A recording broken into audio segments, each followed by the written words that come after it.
నా పేరు అరుణ. నేను తార్నాక నుండి వచ్చిన. ఇవాళ మా నాన్నది ఏడూరు 23rd డెత్ యానివర్సరీ ఉంది.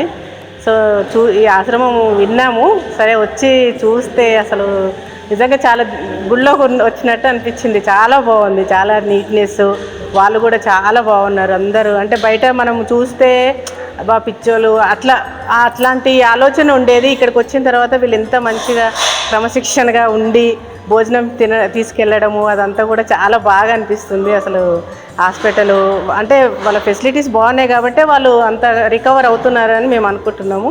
అంతా చాలా బాగుంది, మంచిగా అనిపించింది. ఇక్కడికి వచ్చితే నేను చెప్తున్నాను కదా, నాకైతే గుడికి వచ్చినట్టుగా ఒక రకమైన ఎమోషనల్ ఇదవుతుంది. నాకు చాలా మంచిగా అనిపించింది. మేము ఫస్ట్ టైం వచ్చినాము. అంటే మా చుట్టాలు వచ్చిర్రు కానీ మేము మాత్రం అనుకున్నాను, నేను నాన్నకి మేము ముగ్గురం అక్కలు చెల్లెళ్ళము, మాకు బ్రదర్స్ అంటే ఎవరు లేరు. మేము అనుకున్నాం అనమాట, ఇద్దాము నాన్న పేరు మీద ఇట్లా అనిపిస్తుంది అంటే అక్క వాళ్ళు కూడా సరే అన్నారు. అందరం కలిసి వచ్చినాము. మానవత్వంతో సాయం అందించిన మీకు కృతజ్ఞతలు తెలుపుతూ మీరు మీ కుటుంబం ఎల్లవేళలా బాగుండాలని శ్రీ పుణ్యలింగేశ్వర స్వామిని సేవాశ్రమం వేడుకుంటుంది.